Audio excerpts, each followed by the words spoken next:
नमस्कार सभी साथियों का स्वागत है फेसबुक के माध्यम से जो लोग इस व्याख्यान को सुनने के लिए इकट्ठे हुए हैं उन सभी लोगों का स्वागत। जैसा कि पहले से पता है कि गुरुवर प्रोफेसर अवधेश प्रधान के विदाई व्याख्यान के रूप में जिस व्याख्यान श्रृंखला की शुरुआत मई के महीने में हुई थी, सीता की खोज से संबंधित इस विशिष्ट व्याख्यान के क्रम में आज हम इस तीसरे व्याख्यान को सुनने जा रहे हैं। इसके पहले इस श्रृंखला में 2 व्याख्यान आयोजित हो चुके हैं। पहला व्याख्यान वाल्मीकि की सीता और दूसरा व्याख्यान भास भभूति की सीता, और उसी क्रम में आज तीसरा व्याख्यान तुलसीदास की सीता हम लोग सुनेंगे। यह एक हम सबका सौभाग्य है और एक खास अवसर है कि हम लोग इस व्याख्यान के साक्षी हैं, और यह बहुत महत्वपूर्ण बात है कि इस आज के कार्यक्रम की अध्यक्षता हिंदी के बहुत ही महत्वपूर्ण और लोकप्रिय आलोचक, शीर्षस्थ आलोचक प्रोफेसर मैनेजर पांडे जी कर रहे हैं। तो ये इस व्याख्यान और इस कार्यक्रम को और भी 4 चांद लगा देता है। इसके अलावा हम लोगों के साथ गुजरात विश्वविद्यालय से डॉक्टर प्रमोद तिवारी जी जुड़े हुए हैं और दिल्ली से डॉक्टर कमलजीत कौर जुड़ी हुई हैं, जो इस कार्यक्रम में अपनी हिस्सेदारी निभाएंगी। तो कार्यक्रम के औपचारिक शुरुआत में मैं डॉक्टर कमलजीत कौर से आग्रह करूंगा कि वे अतिथियों का स्वागत करें और कार्यक्रम की औपचारिक शुरुआत भी करें। डॉक्टर कमलजीत। धन्यवाद सर। मैं कमलजीत आज के कार्यक्रम की मैं आप सभी गुरुजनों सुधीजनों को प्रणाम करती हूँ। जैसा कि हम सब जानते हैं कि हमारे गुरुवर प्रोफेसर अवधेश प्रधान की विदाई समारोह के अवसर पर आयोजित कार्यक्रम सीता की खोज नामक व्याख्यान माला की तीसरी कड़ी तुलसीदास की सीता से संबंधित है। आज के इस आयोजन की अध्यक्षता कर रहे हिंदी जगत के आलोचक प्रोफेसर मैनेजर पांडे सर, विशिष्ट वक्ता के रूप में प्रोफेसर प्रमोद तिवारी सर, संयोजकीय वक्ता प्रोफेसर सदानंद शाही सर एवं विदाई वक्तव्य के तौर पर हमारे गुरुवर प्रोफेसर अवधेश प्रधान सर तथा संचालन कर रहे डॉक्टर ब्रिजेश कुमार सिंह जी का मैं स्वागत करती हूँ। साथ ही इस मंच से जुड़े अन्य गुरुजनों और साहित्य प्रेमियों का भी स्वागत है। कार्यक्रम की औपचारिक शुरुआत से पहले प्रधान सर के लिए मैं कुछ कहना चाहूँगी। वैसे तो गुरु की महत्ता के बारे में कहते कहते ना जाने कितने वर्णन हो चुके हैं, लेकिन आज इस मौके पर कबीरदास जी का एक दोहा प्रासंगिक लग रहा है। सब धरती कागत करूं, लेखनी सब वन राई, 7 समंदर मसी करूं, गुरु गुण लिख्या न जाई। सर, आपका स्थान भी हम विद्यार्थियों के बीच कुछ ऐसा ही है। आप अपने अध्यापन कुशलता, शिष्यों के प्रति स्नेहशीलता और मार्गदर्शक के रूप में हमेशा हमारे साथ रहें। एमए में सर्वप्रथम आपका सानिध्य प्राप्त हुआ जब आप हमें राम की शक्ति पूजा पढ़ाते थे। सौभाग्य से 2011 में मुझे पीएचडी करने का मौका मिला और आपके निर्देशन में यह यात्रा भी पूरी हुई। शोध के वक्त काफ़ी लंबा समय आपके सानिध्य में बीता, जिसमें शोध संबंधी समस्याओं पर समाधान तो मिला ही, साथ में जो व्यक्तिगत समस्याएं थी उनका भी मार्गदर्शन आप करते रहें। कमलजीत, और तुम्हारा वीडियो ऑफ है क्या? नहीं सर, ऑन है। अच्छा, ऐसा कैसे है ठीक ठीक ठीक। सर? मैं तो और आज भी यदि किसी ज़रूरत या किसी समस्या का निदान पाना होता है तो सर को हम फ़ोन कर लेते हैं और उन समस्याओं का समाधान हमारे पास आ जाता है। तो सर आप इसी तरीके से अपना आशीर्वाद हमारे ऊपर बनाए रखें। ईश्वर से यही कामना करूँगी कि आप स्वस्थ रहें, दीर्घायु बने। और उसके साथ-साथ मैं प्रोफ़ेसर सदानंद शाही को भी सर को भी धन्यवाद देना चाहूँगी, जिन्होंने इस कार्यक्रम के माध्यम से मुझे जोड़ा और इस कार्यक्रम में मैं सहभागी बन सकी। आपको भी बहुत-बहुत धन्यवाद। अ, धन्यवाद सर।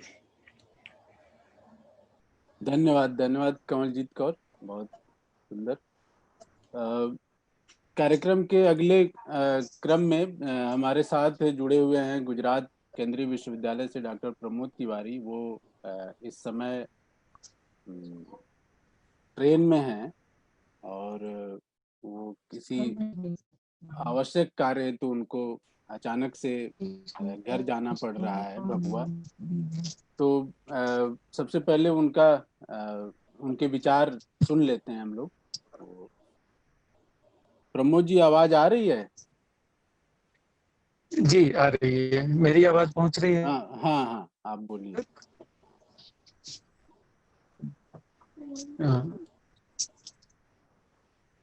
धन्यवाद डॉक्टर विद्याराज जी।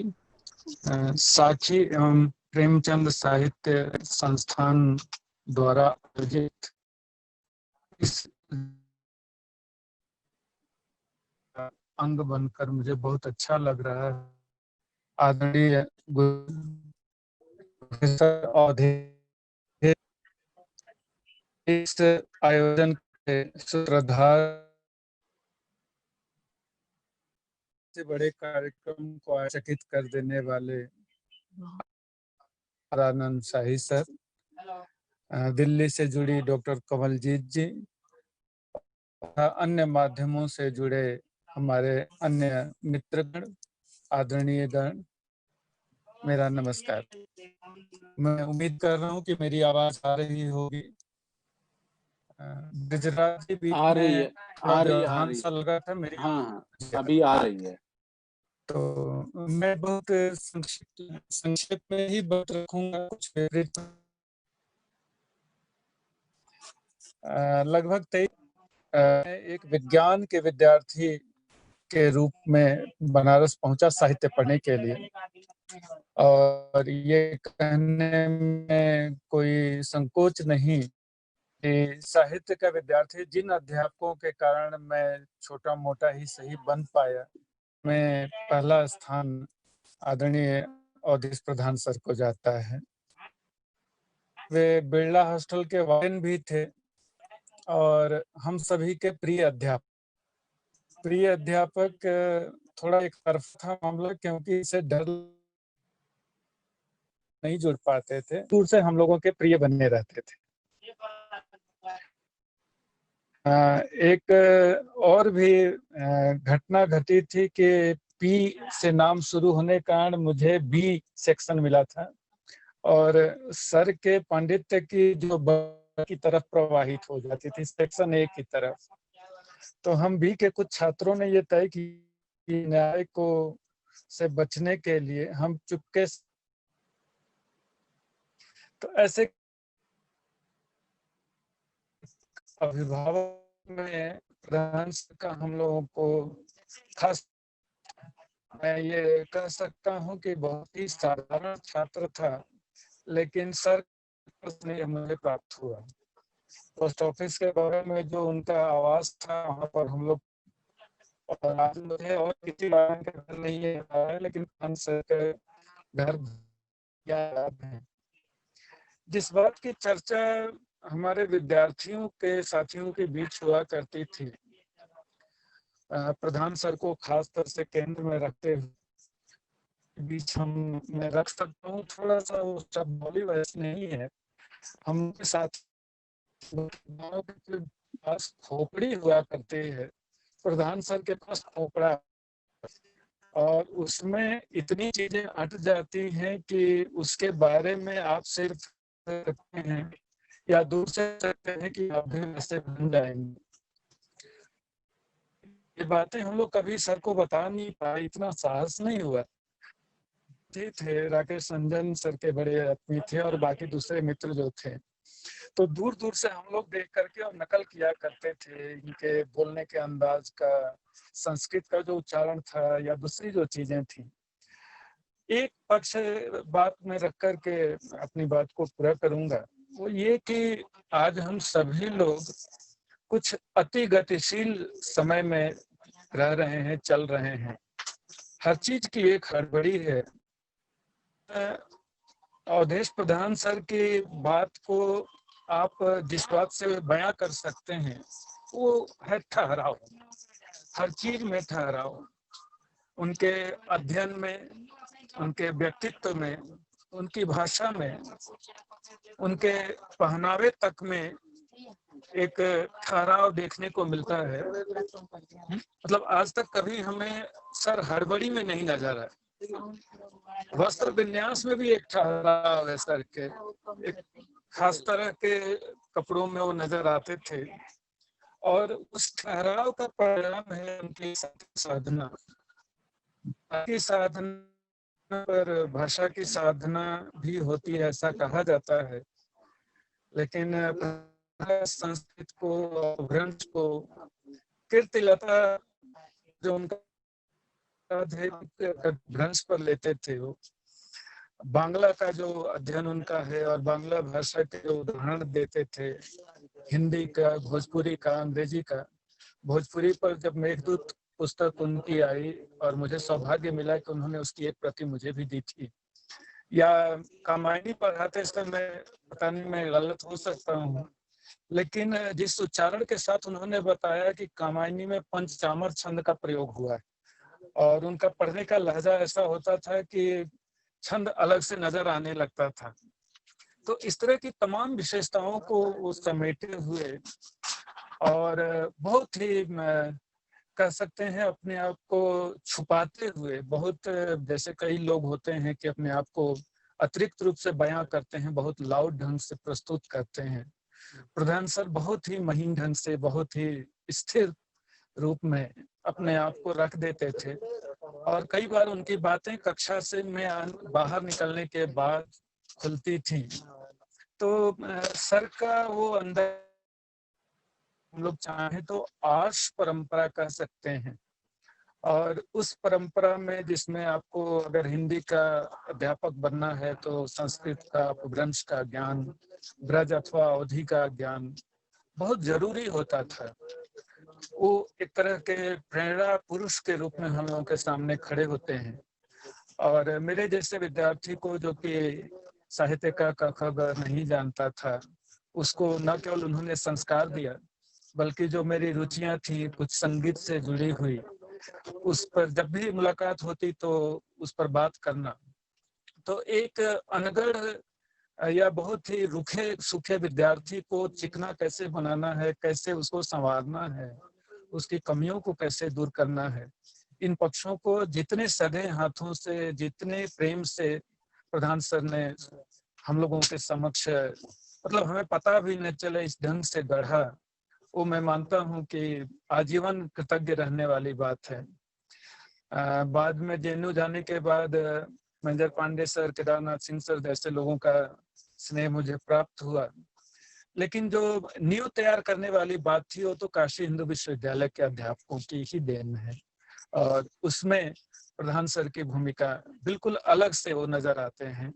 हालांकि वो बहुत कम बोलते हैं और उनके साथ थोड़ी सी ऐसा लगता है जैसे दूरी सी बनी रहती है, लेकिन उनके स्नेह में वो बात नहीं नजर आती और हमेशा हमें मिलता रहा है।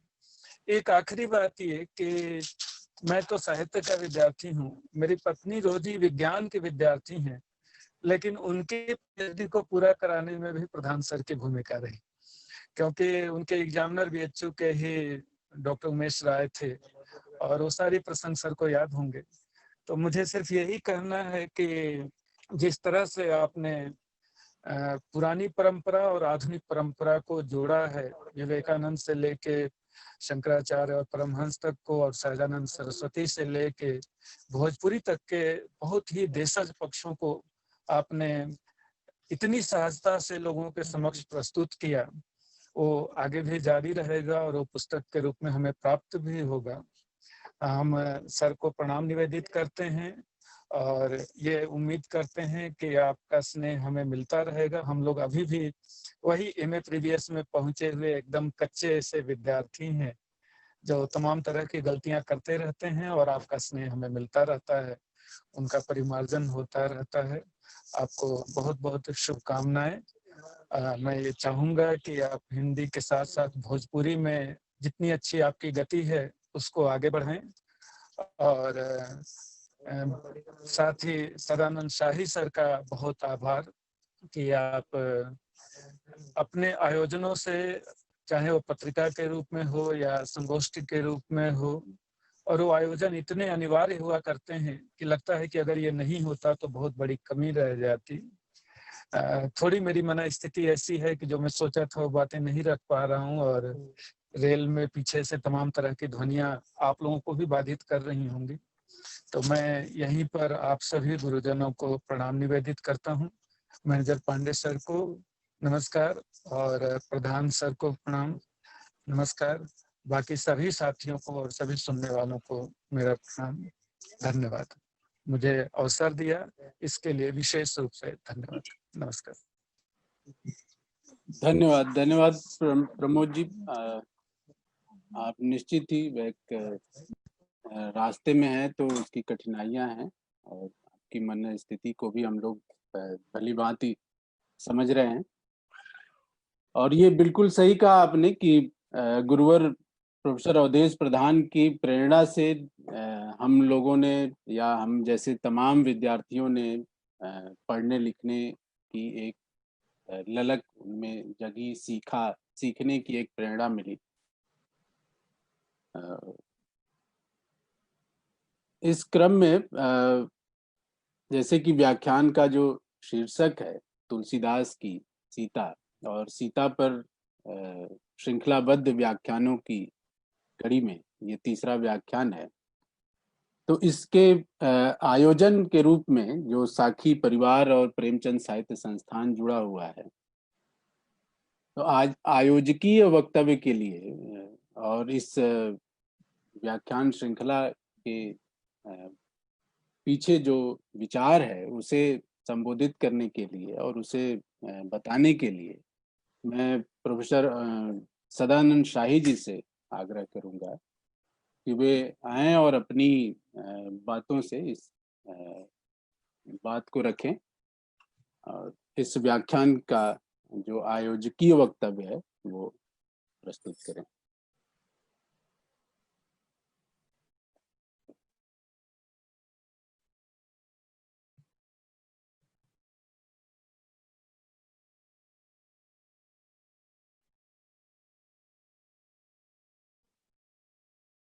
माइक म्यूट है आपका।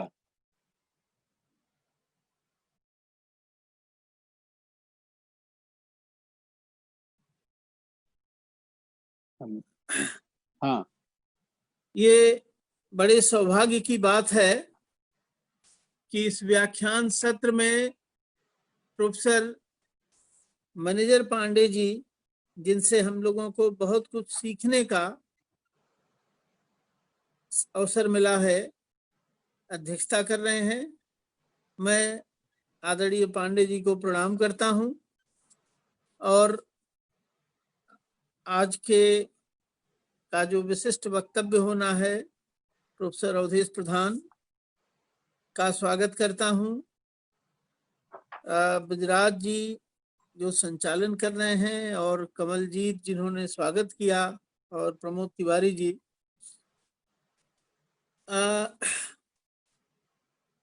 प्रोफेसर अवधेश प्रधान के रिटायरमेंट के पहले से ही यह योजना थी कि एक सच्चे आचार्य का अवकाश ग्रहण केवल औपचारिक होता है, वह ज्ञान की दुनिया में अवकाश ग्रहण के बाद भी बना रहता है। केवल परिसर बदल जाता है। एक विश्वविद्यालय के सीमित परिसर से अब वह विस्तृत समाज के परिसर में उसे काम करना होता है और ज्ञान की दुनिया में और सामाजिक चेतना को उन्नत करने की दिशा में सक्रिय रहता है। तो क्यों ना विदाई समारोह एक व्याख्यान श्रृंखला के रूप में आयोजित किया जाए।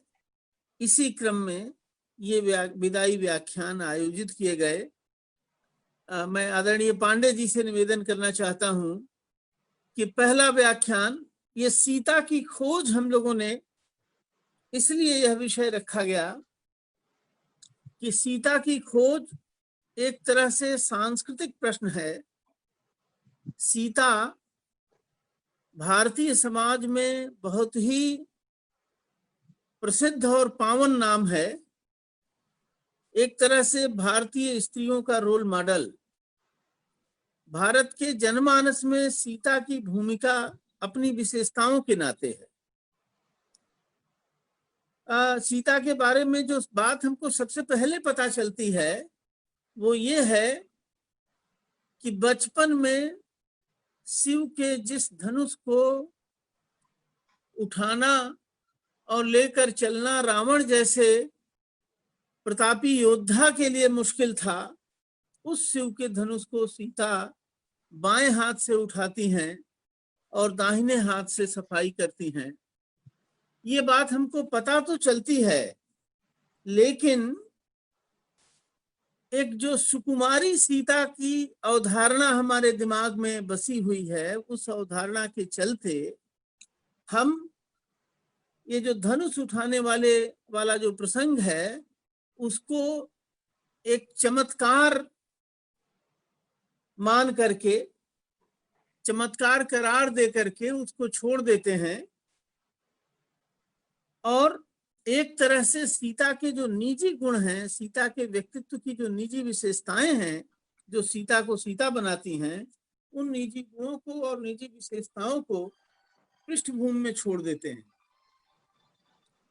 शिव के धनुष को उठाना शक्ति का, कौशल का और बुद्धिमत्ता का मसला है और ये तीनों चीजें मिलकर के सीता के एक ऐसे व्यक्तित्व का निर्माण करती हैं जो केवल सुकुमारी सीता होने के मेल में नहीं है, बल्कि एक सशक्त स्त्री के रूप में सीता हमारे सामने आती हैं।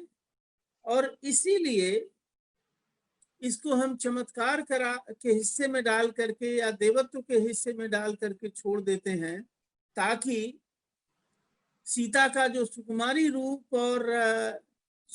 रूप वो बना रहे, उसमें किसी तरह का उसको कोई क्षति न मिले। असल में होता क्या है कि जब हम रोल मॉडल बनाते हैं, किसी को अपना आदर्श बनाते हैं, तो जो समाज की आकांक्षा होती है, उस आकांक्षा के अनुरूप उसके व्यक्तित्व की घिसाई कर देते हैं और उसकी निजी विशेषताओं को समाज की आकांक्षाओं के हिसाब से घटा और बढ़ा देते हैं।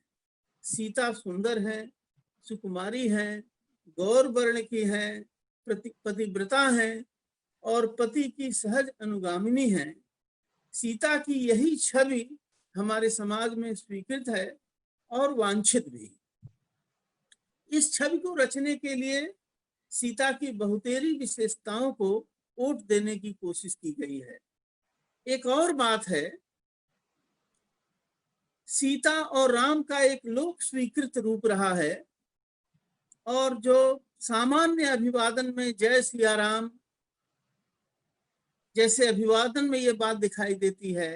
तुलसीदास जैसे कवि के यहाँ सिय राम मैं सब जग जानी, करहूं प्रणाम जोर जुग पानी, इसमें यह दिखाई पड़ती है। तो सीता और राम के पदबंध जो है ये बताता है कि दोनों पदों की महिमा बराबर है, दोनों समतुल्य हैं। महर्षि वाल्मीकि ने भले ही अपनी किताब का नाम, अपनी राम कथा का नाम रामायण रखा हो, लेकिन एक नाम वह प्रस्तावित करते हैं, सीतायास चरितम महत्। तो सीता के महिमामय चरित्र और उसके वैशिष्ट्य को की ओर यह नाम प्रस्तावित करके महर्षि वाल्मीकि सीता की निजी विशेषताओं की ओर इशारा करते हैं। एक चीज ये देखने में आई है कि सियाराम या सीताराम पदबंध में से सीता का धीरे धीरे विस्थापन हो गया है। यह विस्थापन भी एक तरह से सीता के अपहरण जैसा है। सीताराम या सियाराम कहकर लोग सीता और राम की महिमा को एक सी मान्यता देता आया है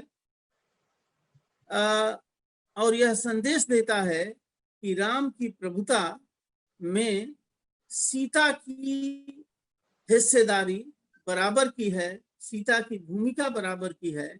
लेकिन यह जो पुरुष प्रधान मन है हमारा, पुरुष प्रधानता का जो रावण है, वो सीता राम या जय सिया राम पदबंध से सीता को धीरे से विस्थापित कर देता है। यह एक तरह से सीता का नए तरह का अपहरण है। कभी सीता का अपहरण करके, कभी अग्नि परीक्षा में डालकर, कभी वनवास देकर, तरह तरह से सीता का अपहरण होता आया है। और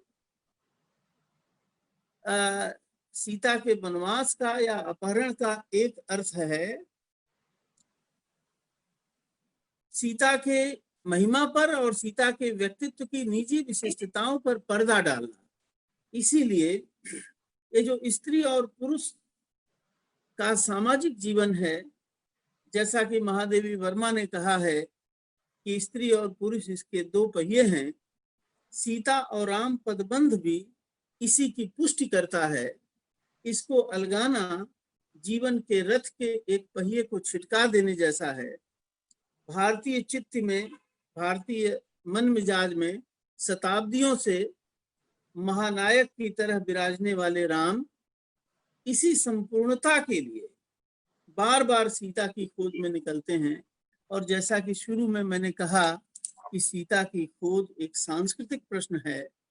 सीता को खोकर, सीता को गंवाकर कोई भी समाज पूर्ण नहीं हो सकता। इसलिए जब जब सीता का अपहरण होता है, उसकी खोज के लिए समय के राम को निकलना पड़ता है। इन खोजों का साक्ष्य, इन खोजों के लिए साक्ष्य हमें वाल्मीकि, व्यास, कालिदास, भास, भवभूत से होते हुए तुलसीदास तक की कविताओं में मिलता है। इन साक्ष्यों के सहारे ही हम अपने युग के लिए सीता की खोज करते हैं। प्रोफेसर अवधेश प्रधान ने इस व्याख्यान श्रृंखला में कि यह व्याख्यान श्रृंखला भी एक तरह से हमारे युग में सीता की खोज है। पहले व्याख्यान में महर्षि वाल्मीकि की सीता पर चर्चा हुई, दूसरे व्याख्यान में कालिदास, भास और भवभूत के सीता की चर्चा हुई है। कहने की जरूरत नहीं कि आधुनिक भारतीय भाषाओं में राम कथा के गायकों में तुलसीदास का अप्रतिम स्थान है। लगभग वाल्मीकि जैसी प्रतिष्ठा तुलसीदास को है।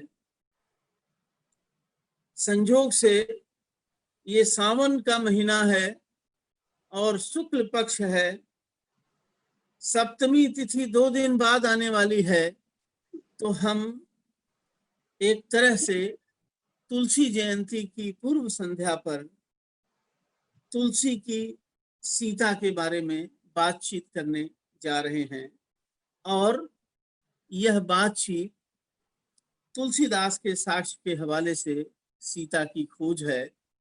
यह सीता की खोज की यह प्रक्रिया अपने युग की सीता की तलाश का की एक विनम्र कोशिश है।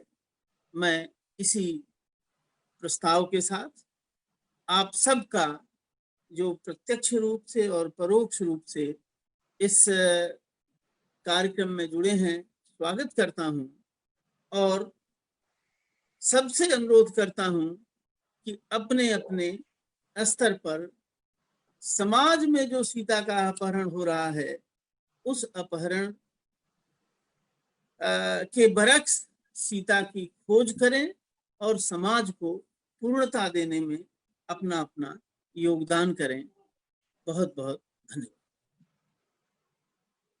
जी, बहुत बहुत धन्यवाद।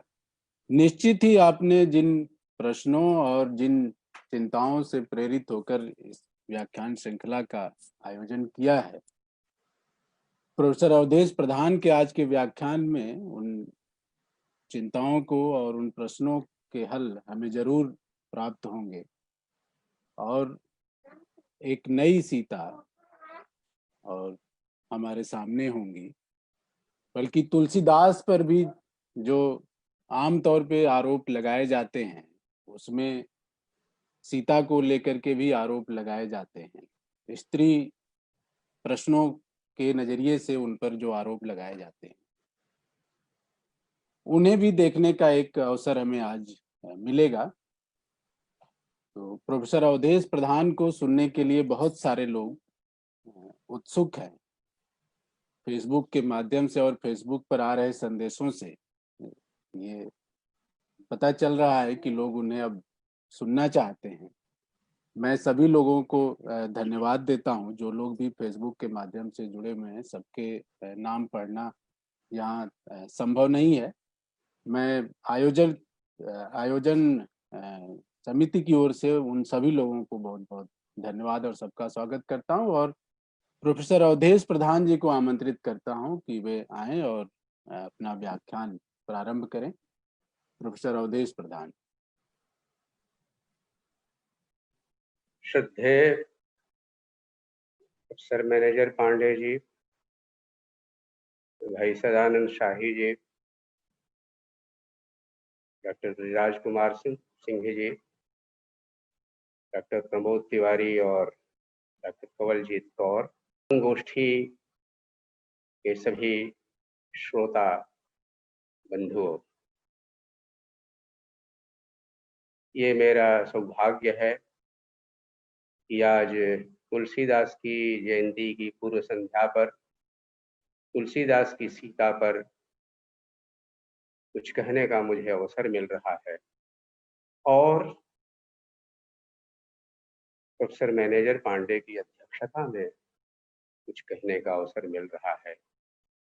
ये एक बहुत बड़ा सौभाग्य है। प्रोफेसर मैनेजर पांडे काशी हिंदू विश्वविद्यालय की जो अत्यंत शानदार स्नातक परंपरा है, जो लोग यहाँ से निकले और जिन्होंने हिंदी जगत का मार्गदर्शन किया, उनमें मैनेजर पांडे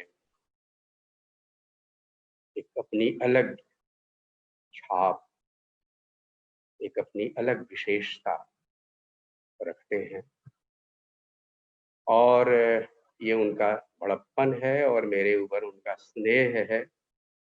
इतने प्रतिकूल समय में, इतने प्रतिकूल स्वास्थ्य के बावजूद बहुत कष्ट सहकर उन्होंने इसमें उपस्थित रहने की सहमति दी। मैं उनके प्रति हृदय से कृतज्ञ हूँ। मित्रों, उन्होंने शुरुआत ही सूरदास पर अपने काम से की। ये पुराने लोगों की परंपरा थी, जो पुराने साहित्य में जाकर, क्लासिक परंपरा के भीतर जाकर अपने को निरखते परखते थे और ये उनका साधना काल था। और फिर आप जानते हैं कि उन्होंने साहित्य इतिहास की समस्याओं को लेकर, हिंदी के भीतर समाज शास्त्रीय भूमिका को लेकर, उसके जो विशेष पहलू हैं उस पर, और आलोचना के सैद्धांतिक और व्यावहारिक पहलुओं पर उन्होंने कितनी निर्भीकता से, साहस से, मौलिक ढंग से समय समय बातें कही हैं और साहित्य को समाज से जोड़ने की जो पुरानी परंपरा रही है उसको बुलंद रखा है। मैं उनके प्रति हृदय से कृतज्ञता ज्ञापित करता हूँ। मित्रों, हिंदी में तुलसीदास से भी पहले राम कथा प्रचलित थी और निश्चित रूप से लोक भाषाओं में प्रचलित थी। उसकी वाचिक परंपरा तो बिल्कुल थी, क्योंकि तुलसीदास के साहित्य में ही जो बार बार आता है, स्त्रियां मंगल गीत गाती हुई चलती हैं, अनेक अवसरों पर मंगल गीत गाए जाते हैं, गालियां गाई जाती हैं, या वनपथ में स्त्रियां सीता से वार्तालाप करती हैं, ओल की रात चित्रकूट में राम से बातचीत करते हैं, वानरों से जो बातचीत होती है, ये सब निश्चित रूप से बातचीत का माध्यम भाषा रही होगी, लोक भाषा रही होगी, लोक भाषाएं रही होंगी। चांदायन जो 14वीं शताब्दी के कवि हैं, उन्होंने मुल्ला दाऊद ने चांदायन में परवा राम रामायण कही। इससे लगता है कि घरों में रामायण प्रचलित थी, गाई जाती थी। और लोरी की प्रेमिका चंदा को जब वन में सांप ने डस लिया तो उसने विलाप करते हुए कहा कि नाग भेष होई धन हरी, लोरही राम अवस्था परी। मेरी अवस्था राम जैसी हो गई, रावण नाग बन के आया और उसने मेरी चंदा को डस लिया। इस तरह के संदर्भ जायसी के काव्य में इतना भरे हुए हैं, पद्मावत में इतना अधिक भरे हुए हैं, और यहाँ तक कि रामायण की जो लोक परंपरा है उसके संदर्भ भरे हुए हैं कि वासुदेव शरण अग्रवाल ने कहा कि अगर उन सबका संग्रह किया जाए तो एक अच्छी सी छोटी सी जायसी रामायण बन सकती है। कबीरदास के यहाँ भी आप सब जानते ही हैं कि कबीर ग्रंथावली में संकलित और उसके बाहर जो उनकी वानियां हैं उसमें भी रामकथा के संदर्भ हैं। गुरु वशिष्ठ से मुनिवर ज्ञानी शोध के पंडित ज्ञानी, शोध के लगन धरी, दशरथ मरन हरन सीता को वन में विपत्ति करी, या लंका सो कोट समुद्र सिखाई, तो उसमें वैराग्य का उपदेश देते हुए भी वे रावण का बार बार उदाहरण देते हैं कि उसका भी समय जाते देर नहीं लगी, एक लख पूत सवा लख नाती, तारा वन घर दिया न बाती आदि।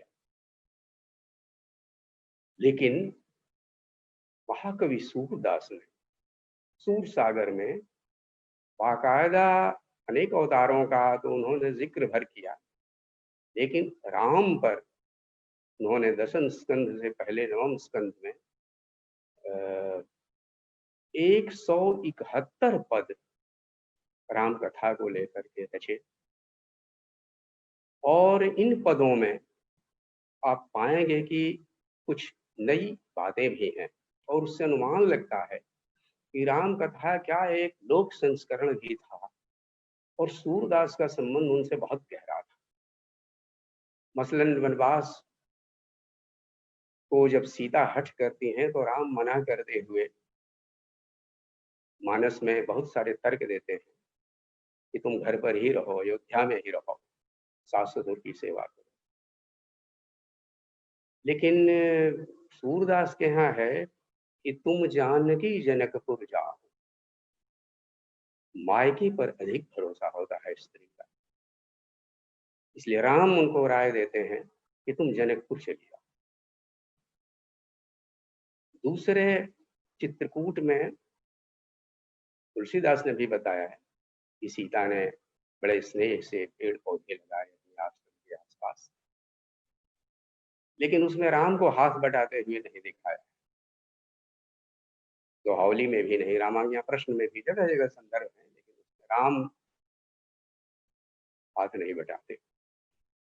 लेकिन सूरदास के यहाँ है कि सीता बहुप वाटिका लाई, बारंबार सराहत तरुवर, प्रेम सहित सींचे रघुराई। सीता पेड़ पौधे लगाती हैं, राम उसमें सींचते हैं। तीसरे एक अद्भुत बात है कि पूरे हिंदी भाषी क्षेत्र में सीता के जूठे बेर मशहूर हैं। इन जूठे बेरों की चर्चा वाल्मीकि से लेकर तुलसीदास तक कहीं नहीं है।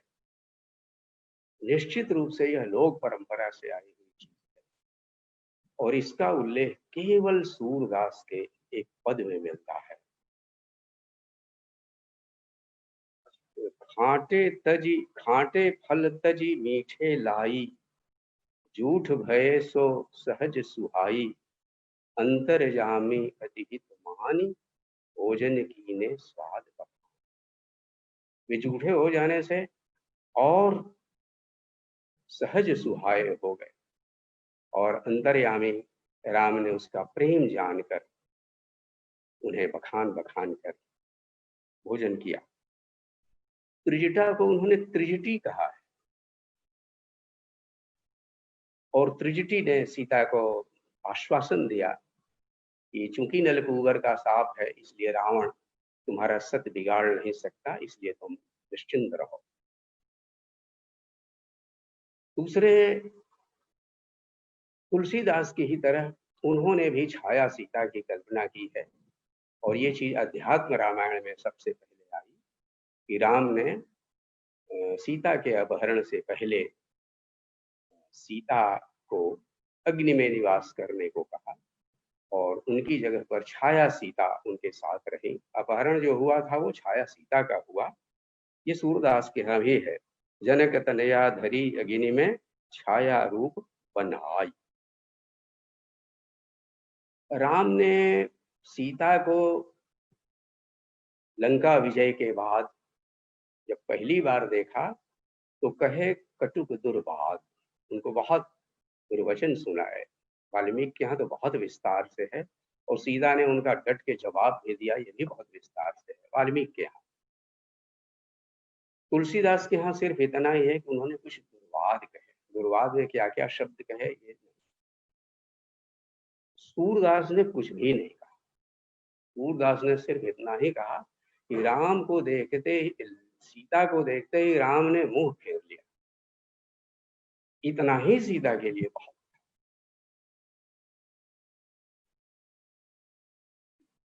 देखत दरस राम मुख फेरियो, सिया परी मुरझान। सीता मूर्छित हो गई इतना देखते ही। और अग्नि परीक्षा के समय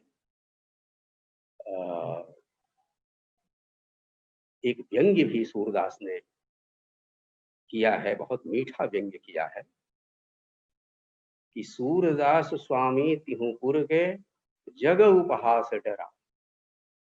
हैं तो तीनों लोगों के स्वामी राम, लेकिन जग के उपहास से डर कर उन्होंने सीता को अग्नि परीक्षा के लिए पेश किया। बाद में भ्रमर गीत में भी गोपियों ने कृष्ण को उलाहना देते हुए उद्धव से कहा था, हरिते भलो सुपति सीता को, जागे बिरह जतन की इन्हें, सिंधु की ओ बीता को, लंका जारी सकल रिपु मारे मारे देखो पुनि।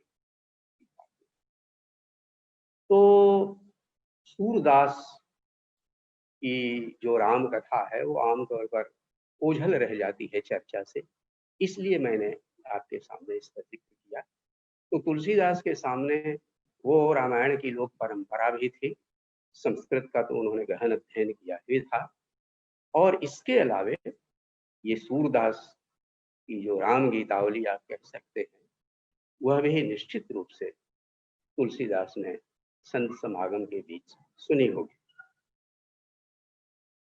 मित्रों, तुलसीदास ने रामचरितमानस के आरंभ में ही जो मंगलाचरण किए हैं उसमें सीता उद्भव स्थिति संहार कारिणी, सृष्टि स्थिति और प्रलय करने वाली जो शक्ति है ब्रह्म की, ऐसा कह करके उन्हें प्रणाम किया है। लेकिन राम को भी वह ब्रह्म मानते हैं, तो भी उनके अवतार की भूमिका, उनके अवतार का कारण, उनके जन्म का उत्सव और आनंद, ये सब बहुत विस्तार से वर्णन किया है। लेकिन सीता के जन्म की इस तरह की कोई भूमिका नहीं दी है।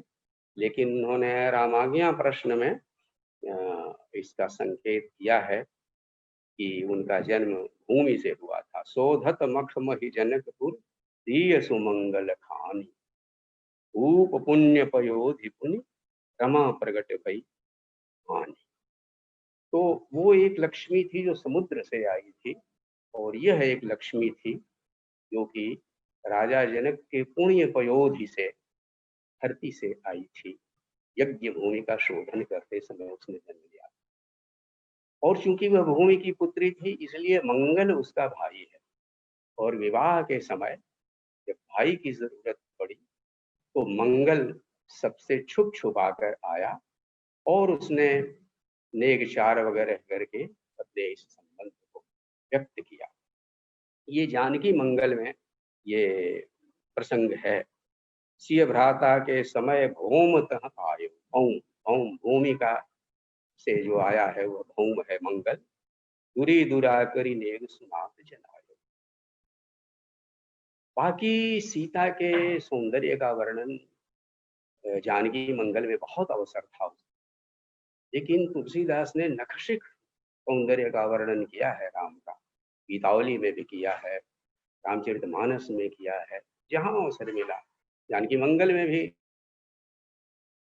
लेकिन सीता के सौंदर्य का भी वहां बहुत ही संक्षेप में, हालांकि मंगल तो जानकी का है, वह नाम उससे तो उन्हीं पर है, उनकी तुलना में बल्कि भरवह रामायण में सीता के सौंदर्य का कहीं अधिक कोमलकांत पदावली में वर्णन उन्होंने किया है।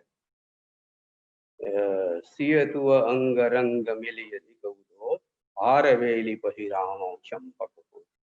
सीता चंपई रंग की है, इसीलिए बेले का हार पहनाने पर भी वो चंपे जैसा दिखाई देता है। और इसी तरह की बिल्कुल आरंभ में ही 5-7 बरवे ऐसे हैं जो सीता की कमनीय कांति के सम्मान में रचे हैं तुलसीदास ने। रामचरितमानस में सीता मंगलाचरण के बाद सीधे पुष्प वाटिका में प्रकट होती है, और ये पुष्प वाटिका का प्रसंग वाल्मीकि के यहाँ भी नहीं है और प्रसन्न राघव से उन्होंने लिया, लेकिन इस पर तुलसीदास ने अपनी छाप लगा दी, अपनी भाषा की और अपनी वर्णन कला की उस पर छाप उन्होंने लगाई है। जिसमें पुष्प वाटिका में जब सखियां पहली बार देखती हैं राम और लक्ष्मण को, श्याम गौर किमि कहूं बखानी, हीरा अनयन नयन बिनवानी। संक्षेप में संस्कृत में जो कुछ विस्तार से कहा जाता है, यद्यपि संस्कृत में संक्षेप में सब कुछ कह जाने की अपार शक्ति है, लेकिन तुलसीदास ने वो शक्ति अवधि में दिखाई। हीरा नयन नयन बिनवानी, देखा तो है आंखों ने, मगर उस सौंदर्य का वर्णन जिस जीव को करना है वो जीव आंखों को नहीं है। और जीव में वर्णन करने की शक्ति है, लेकिन जीव ने उस सौंदर्य को देखा नहीं। और जब सीता से सखियां इस तरह वर्णन करती है अनिर्वचनीय सौंदर्य का, और सीता को जैसे जैसे वो फुलवारी में चलती है, ये लगभग पूरे हिंदी क्षेत्र में अशिक्षित और शिक्षित सब लोग जानते हैं, क्योंकि तुलसीदास की जो पदावली है वो सीधे जी हृदय में उतर जाती है। कंकन किंग लखन सन राम हृदय। ये तुलसीदास जैसे मर्यादावादी कवि में केवल पायल की झंकार और किंगणी की झंकार सुनकर हृदय में जो झंकार पैदा होती है प्रेम की और आकर्षण की, वो राम के हृदय में पैदा होती है और मानस में वो एक नया सुर है जो सीता के आने के साथ राम के व्यक्तित्व में पैदा होता है। लेकिन सीता जब देखने को आती हैं तो दिखाई नहीं देता, चारों ओर देख रही है वह, और सीता जिधर भी देखती हैं मानो श्वेत नील कमलों की कतार लग जाती है।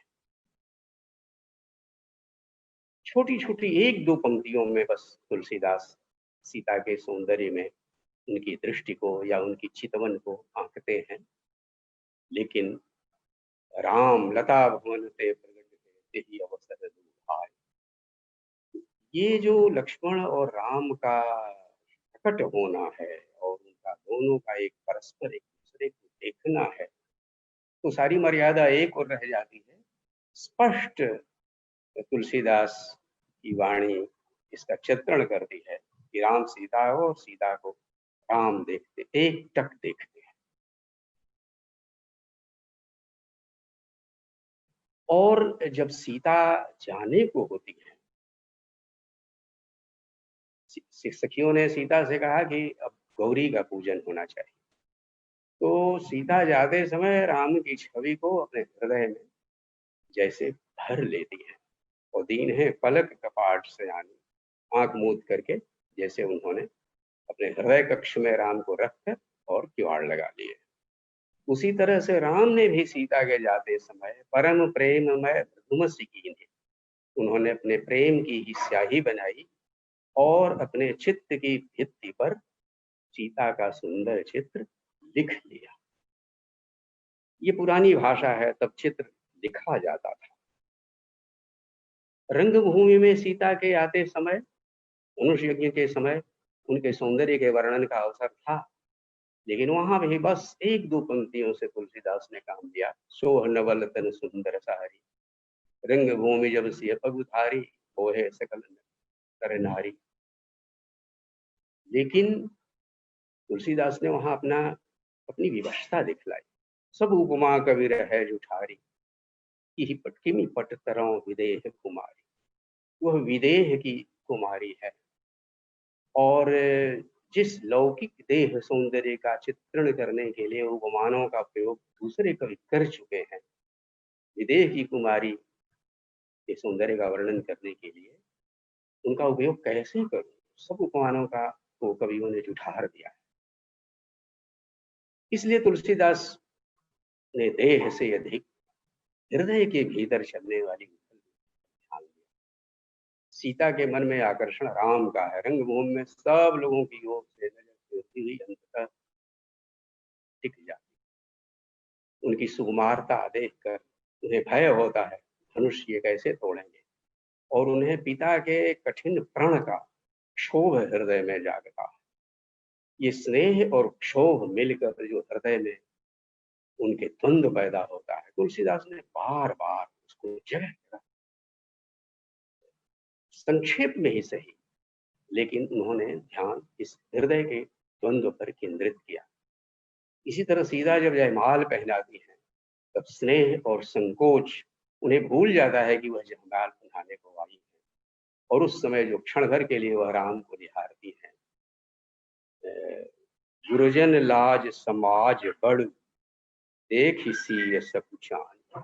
यहाँ तमाम गुरुजन घर के बड़े बुजुर्ग बैठे हुए हैं, बहुत बड़ा समाज इकट्ठा है यहाँ, और सीता इस संकोच से लाग बिलोकत सखिन तन रघुवीर ही उदया। वहां भी उनका यही एक माध्यम था, उन्होंने हृदय में राम की छवि रख ली और फिर सखियों को देख लिया।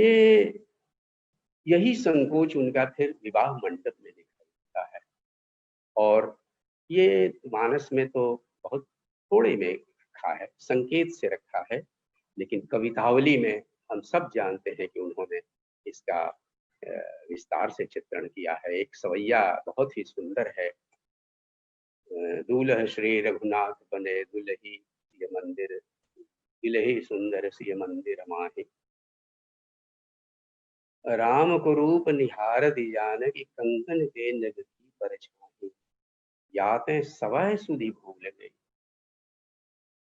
उनके कंकन में राम की छाया पड़ रही थी, वो सीधे राम को न देख सके विवाह के मंडप में, लेकिन इस कंकन में पड़ती हुई छाया को एकटक वह निहार रही थी और इसलिए वो सब कुछ भूल गई और कर टेक ही रही पलटारत नाही। इसलिए उन्होंने हाथ जरा भी हिलने डुलने नहीं दिया और उनकी पलकें भी बिल्कुल स्थिर रही।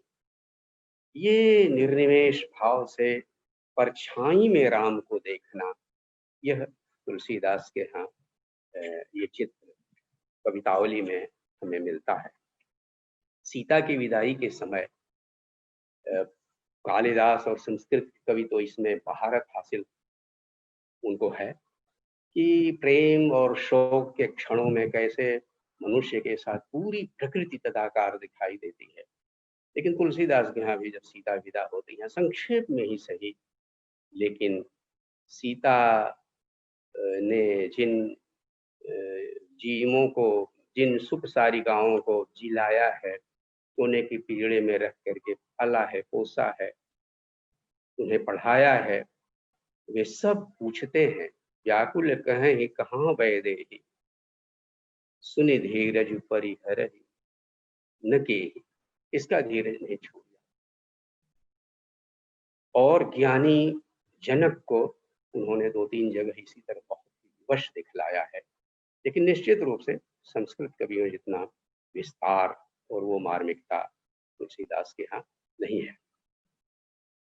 सीता का व्यक्तित्व फिर खुलता है अयोध्या में जब राम वन को जाते हैं। और ये जो कहा जाता है कि सीता बहुत चुप्पा है, सीता अपनी बात कह नहीं सकती, सीता का कोई व्यक्तित्व नहीं है, सीता का वह व्यक्तित्व उस समय दिखाई देता है जब कौशल्या उनकी बात राम से कहती है। सीता कुछ नहीं कह रही हैं, वो तो भूमि को कुरेद रही हैं और कौशल्या उनके मन की बात जान जाती है, राम से कहती हैं कि सोसिय चलन चहति वन साथा, आयसु काह होई रघुनाथ। क्या आज्ञा है तुम्हारी। और तब राम समझाते हैं, वन के सारे दुख समझा ले जाते हैं, बहुत विस्तार से समझाते हैं, वाल्मीकि जितना नहीं लेकिन फिर भी मुख्य रूप से जो तर्क है उसमें वन का दुख है और दूसरा ये है कि तुम्हारा परम कर्तव्य है सास ससुर की सेवा करना, माँ मेरे शोक में जब जब दुखी होंगी, रोएंगी, तब उनको धीरज बंधाना, ये बहुत बड़ा काम है, तुम्हें यही रहना चाहिए। तब सीता मुंह खोलती है। मैंने कहा कि वन वन दुख नाथ कहे बहुत, आपने वन के दुख बहुत बढ़ा चढ़ा कर कहे, लेकिन इनमें से कोई भी दुख उतना बड़ा दुख नहीं है जितना अपने प्रिय का वियोग।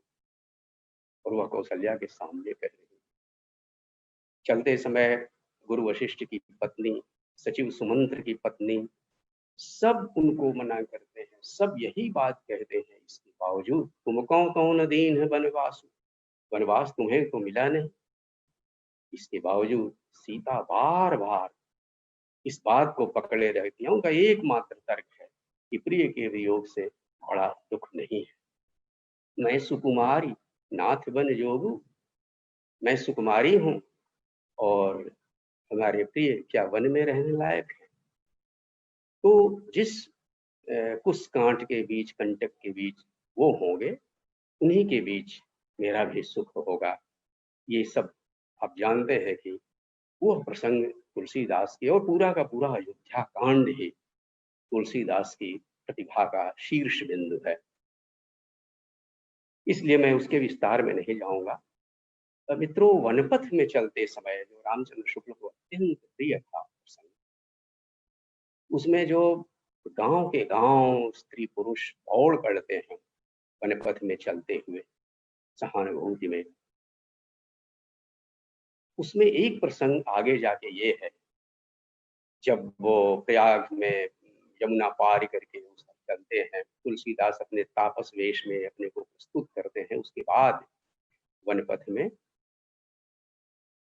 गांव की स्त्रियां बरगद के वृक्ष के नीचे उन्हें ठहरने को कहती हैं कलश में जल लाकर रखती हैं कि आप थोड़ी देर छहा लें, थोड़ा ठंडा हो लें, फिर इच्छा होगी तो जाएंगे। और अच्छा तो ये होगा कि आप विश्राम करके भोर में जाएं। उस समय उनकी इच्छा होती है कि कोई संकोच होता है उनको कि पूछे ये तुम्हारे कौन है। तो सीता से वो पूछती हैं। ये तुलसीदास ने ये हनुमान नाटक, दामोदर मिश्र का ये हनुमान नाटक में है। पथिक पथि पथिक बधूवे सादरम पृच्छमाना वलय दल नील कोय मार्ये तवेति स्मित विकसित गंडम व्रीड वृत्तांत नेत्रम मुखम अवनमयंती स्पष्टमा षष्ठ सीता। तुलसीदास ने उसे दूसरे रूप में रखा। सबसे पहले तो उन्होंने बताया कि जो सहज सुभाय सुभग तन गोरे नाम लखन तनु देवर मोरे, ये मेरे छोटे देवर हैं। ये तो उन्होंने मुख से कहा, लेकिन उसके बाद बहुर बदन विधु अंचल ढांकी यतन चितई भौह करी बांकी अंजन मंजु तिरीछे नैननी निजपति कहेउ तिन्हि सिय सहन। सीता ने कहा कि वे हमारे पति हैं, लेकिन शयनों से, संकेतों से यह बताया। पहले उन्होंने अपना मुख आंचल से ढक लिया। ये देहात की स्त्रियों की लज्जा का एक विशेष भाव है, भावभंगिमा है। और फिर खंजन मंजू तिरी छे प्रिय की ओर देखते हुए, ये सारी चीजें हनुमान नाटक के श्लोक में नहीं। और स्पष्ट मां चष्ट सीता, इतने कोमल प्रसंग में इतने कर्णकट शब्दों का प्रयोग, पद विन्यास में तुलसीदास का कोई जवाब नहीं। और हनुमान नाटक तो हनुमान नाटक, कई जगह तो उन्होंने जयदेव के प्रसन्न राघव को भी पीछे छोड़ा।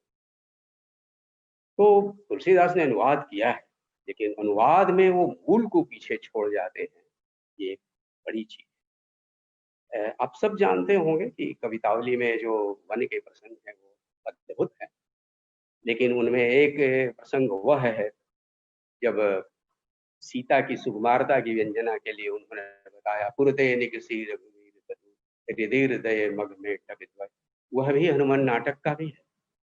लेकिन अगर मूल को रखें तो तुलसीदास ने बहुत थोड़ा थोड़ा परिवर्तन करके मूल से कहीं अधिक विकसित कर दिया है अपने इस सवैये को। लेकिन एक प्रसंग वह जल को गए लखन है लरिका परिखौ पिए छाह घरी को वह ठाड़ है ऊंची पसेव बयारी करो और उपाय पखारे हों उभरी डाढ़ है तुलसी रघुवीर प्रियाश्रम जानिक बैठी विलंब लो कंटक का। सीता ने बस इतना ही कहा था कि थोड़ी छाया में खड़े हो जाइए, लक्ष्मण पानी लेने गए हैं, बच्चे हैं, देर लगेगी। और राम ने यह समझ लिया कि सीता बहुत थक गई, इसलिए वो बहुत देर तक उनके पैर के कांटे निकालते। और मजे की बात है कि इसको सीता ने लख लिया। इसका अनुवाद संभव नहीं, ये अवधि में है लख लेना। कि नेह को नाहु लख्यो, राम ने कहा नहीं, लेकिन देर तक वो कांटे निकालते चले जा रहे हैं। उन्होंने समझ लिया कि प्रेमवश वह कांटे निकालते जा रहे हैं ताकि मुझे विश्राम मिले। और कुलको तनुवारी विलोचन, राम ने इस चीज को समझा, वे रोमांचित हो उठे, उनकी आंखों से जल बहने लगा। इसलिए सीता और राम के जो अंतर्गत प्रेम का वर्णन है वो तुलसीदास के यहाँ बहुत मार्मिक ढंग से कवितावली में और गीतावली में बहुत ही अच्छे ढंग से व्यक्त हुआ है। मैं गीतावली के उन प्रसंगों को छोड़ता हूँ जिसमें राम अपने हाथों से सैया बिछाते हैं, कोमल कोमल पत्ते चुनकर, अपने हाथों से फूल लेकर सीता के लिए तरह तरह के आभूषण बनाते हैं। वह धातु राग से सीता के अंगों पर तरह तरह के चित्र बनाते हैं, पत्र रचना करते हैं। और तरह तरह की तिलक रचना करते हैं। अभी विद्यापति के यहाँ यही अलका तिलका है। तो पत्तों में स्टेंसिल काट करके और इस तरह से पत्र रचना करना, ये रामचरितमानस के भीतर आपको नहीं मिलेगा। माधुरी विलास हास गावत जस तुलसीदास बसति हृदय जोरी प्रिय परन प्राण। तो इन मधुर प्रसंगों को छोड़कर मैं सीधे सीता के अपहरण पर आता हूँ। और आप जानते हैं कि सीता के अपहरण में जो वो यति सन्यासी जति गोसाई कह करके ही सीता ने धिक्कारा रावण को। तुम हो जति गोसाई, लेकिन तुमने जो बातें कही हैं वो बहुत ही अनुचित है। और उसको जो धिक्कारने की शैली है सीता की, उसमें कहीं कोई संकोच नहीं। वही सीता जो लज्जा और संकोच में है अयोध्या में, रावण को धिक्कारते हुए वो सारा लज्जा संकोच छोड़ करके प्रतिवाद करती हैं।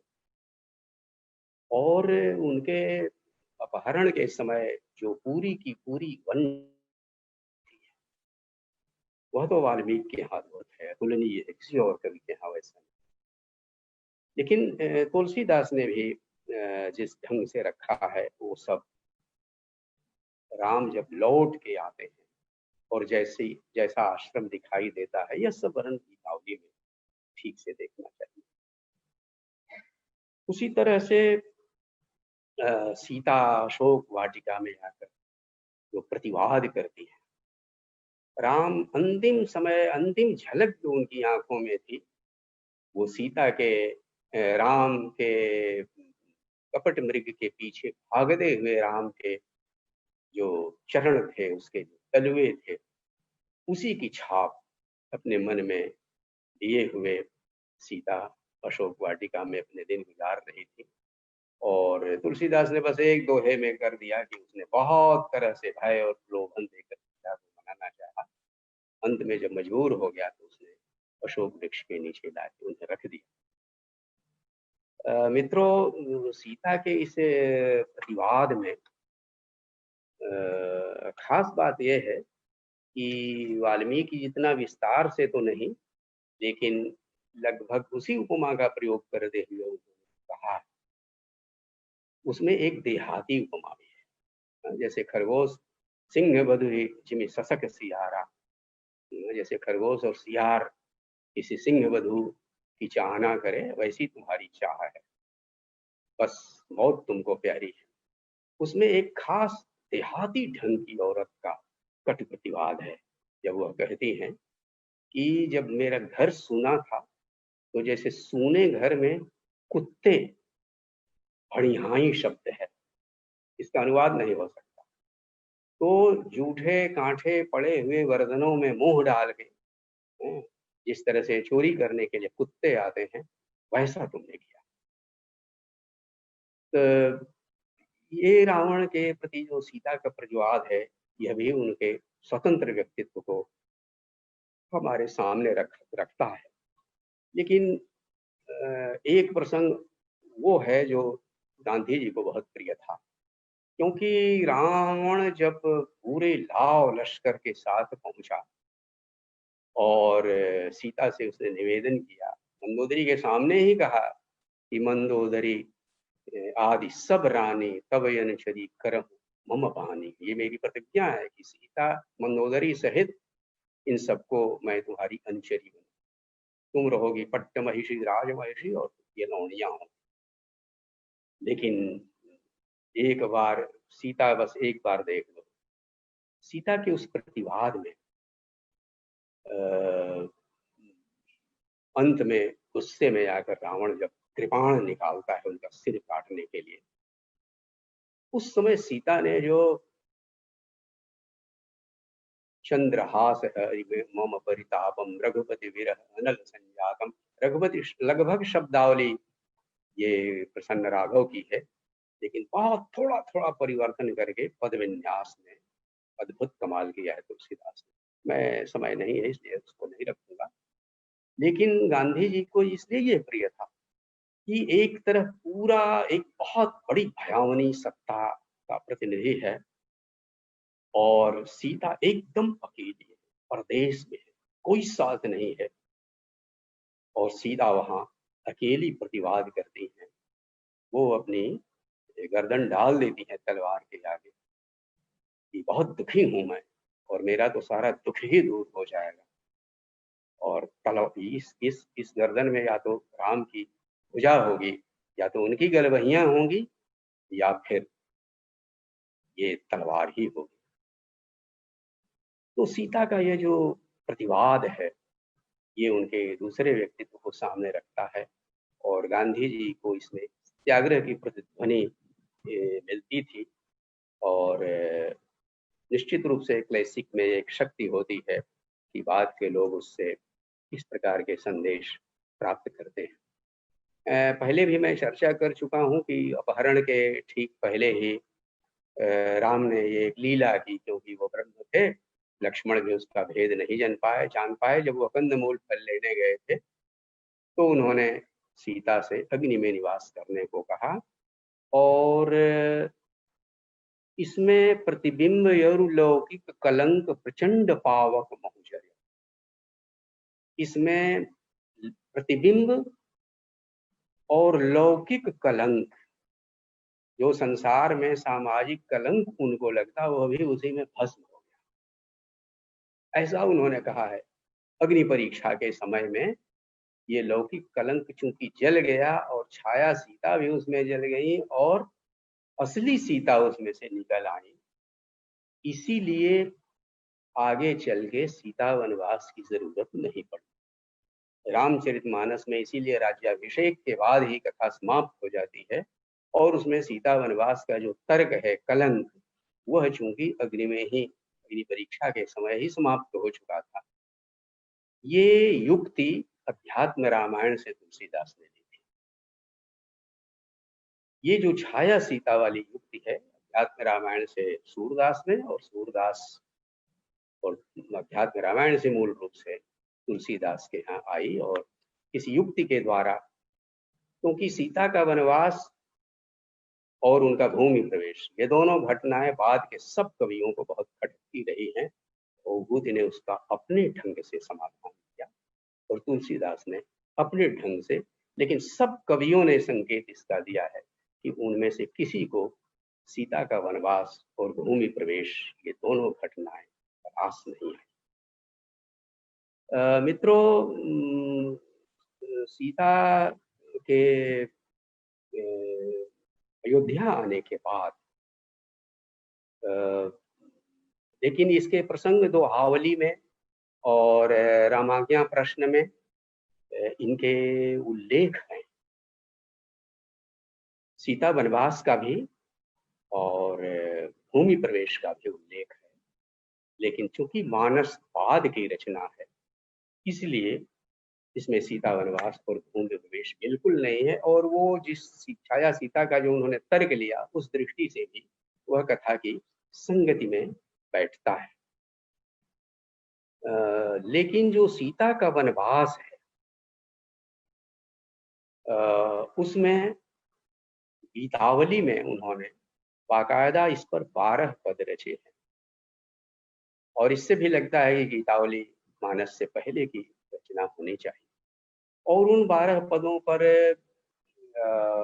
वाल्मीकि से अधिक कालिदास का, कहीं कहीं भवभूति का भी प्रभाव झलकता है। गीतावली में उन्होंने उसी तरह की एक साहित्यिक युक्ति का प्रयोग किया, जैसे दुष्यंत का अपराध कम करने के लिए कालिदास ने शाप के अभिप्राय का प्रयोग किया था। उसी तरीके से तुलसीदास ने एक युक्ति यह रखी पहले पद में कि राम ने एकांत में यह सोचा कि 12,500 वर्ष मेरी जो कुल आयु है वो अब समाप्त होने वाली है, और इसके बाद पिता का आयु भोग चलेगा, क्योंकि पिता की अकाल मृत्यु हुई थी, तो उनकी आयु का शेष भाग पुत्र होने के नाते मैं भोग तो सकता हूँ, लेकिन उनकी आयु का भोग करते हुए पुत्र वधू के साथ रहना, ये अमर्यादित व्यवहार होगा। इसलिए उन्होंने तय किया कि पिता की आयु का भोग किया जाए और सीता का वनवास। इस चीज को सीता के अतिरिक्त और कोई नहीं जान सका। ये जो साहित्यिक उक्ति है, इसी में उन्होंने परम प्रेम पर निधि ऐसा कहा कि उनके बीच का जो प्रेम है वह परम प्रेम है, सामान्य प्रेम से बहुत ऊपर का प्रेम और उसकी पराकाष्ठा है। इसीलिए राम की वशता सीता जानती थी और राम का भरोसा सीता पर था और उन्होंने जाकर फिर सीता से पूछा, जो गर्भकाल की इच्छा होती है वो उन्होंने इच्छा पूछी। यहाँ कह दूं कि वाल्मीकि रामायण में तो ये है कि राज्याभिषेक के बाद 1-2 महीने के भीतर ही सीता गर्भवती हुई और उसके कुछ ही दिनों बाद सीता का वनवास हुआ। लेकिन भवभूति के यहाँ वह पूर्ण गर्भवती है सीता के वनवास के समय। और ठीक तुलसीदास की गीतावली में भी सीता पूर्ण गरुड़ गर्भ जो हमारे लोकगीतों में आता है वो पद यहाँ मिलता है। और भोर होते ही लक्ष्मण को आदेश होता है और लक्ष्मण सीता, उसमें वाल्मीकि मुनि का आश्वासन, उसमें लक्ष्मण छोड़ के नहीं चले जाते, बल्कि लक्ष्मण बाकायदा वाल्मीकि के हाथों सीता को सौंपते हैं। उस समय सीता चलते समय जो संदेश देते वो अद्भुत है।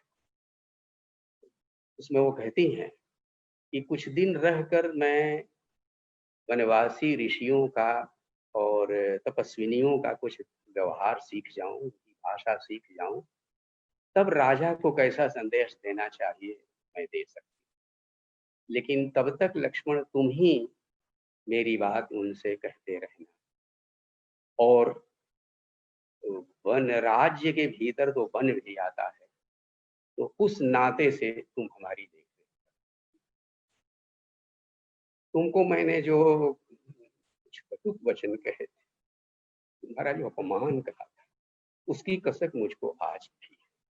गीतावली में अनेक ऐसे पद हैं, रामचरितमानस में भी है, संक्षेप में है, जिसमें सीता को बहुत कसक मैंने लक्ष्मण का कहना नहीं माना, सीता लक्ष्मण का अपमान किया, ये हनुमान से भी उन्होंने कहा। लेकिन गीतावली में ये बहुत ही करुण प्रसंग है। लक्ष्मण के प्रति उनके मन में अद्भुत स्नेह है और लक्ष्मण भी गीतावली में इसी तरह कहते हैं कि मेरे मन में ये कसक बनी हुई है कि मैं आपको छोड़ के चला गया था, मुझे डटे रहना चाहिए था आपकी रक्षा, ये कसक मुझको अब भी है। मैं वन फल खाकर और भूखे रहकर वन में जीता रह गया, मैंने युद्ध भूमि में नंगी छाती पर वज्र झेल लिया, क्या रह गया। हनुमान ने मुझे जीता बचा लिया, ये कठोर वज्र सहने की। और राम जानते हैं कि मैं सह सकता हूँ, इसीलिए इतने कठोर काम मुझको वो सौंपा करते हैं। राम लक्ष्मण जब लौटते हैं, लक्ष्मण का वह पछतावा मेरे देखने में तो किसी काव्य में नहीं है, किसी काव्य में लक्ष्मण का वह पश्चाताप नहीं। कहा कि रथ के भीतर लक्ष्मण ऐसे जा रहे हैं जैसे कपड़े का कोई पुतला रखा हुआ जा रहा है। बहरहाल मित्रों, गीतावली की कुछ अपनी विशेषताएं हैं और इसमें अंत में मैं कवितावली की एक बात कह करके मैं 40 मिनट के भीतर ही अपनी बात पूरी करना चाहता हूँ, समाप्त करता हूँ। कवितावली में तुलसीदास ने, आप हम सब लोगों ने पढ़ा है, कोई हिस्टोरिकल रिकॉर्ड तो नहीं है, लेकिन पढ़ा है कि तुलसीदास ने बहुत भ्रमण किया था देश का दूर दूर तक। लेकिन जो वर्णन किए हैं उससे इतना तो अनुमान है कि काशी में वो लंबे समय तक रहे थे, अयोध्या और चित्रकूट से उनका बहुत गहरा नाता था। इन बीच में पड़ने वाली नदियों के बारे में बहुत ठीक तरह से वह जानते थे, वगैरह वगैरह।